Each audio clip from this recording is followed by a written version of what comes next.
Ito po yung mga award natin na po. Exemplary performance in business friendliness and competitiveness. Ito po yung nado sa baba. Then, the organizational effectiveness. Then, ito yung ito yung mga resolution. Then, the three is legislative service. Ito po ay exemplary performance and legislative service.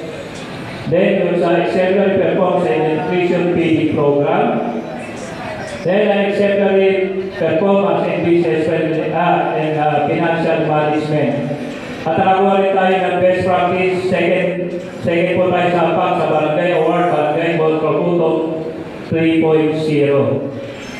Kaya po yung nakuha natin noon ay pitong plaque of appreciation to. At target po natin sana mas marami. At sana ay matangin din natin yung best practice, yung seal of good best practice kundi seal of good housekeeping. Na medyo malabo nga natin makuha uli sa taon na to, kahit madagdagan ano. Pero inaasahan po natin kasi yung ginagawa nyo ngayon para sa next year na yan. Siguro pag dumating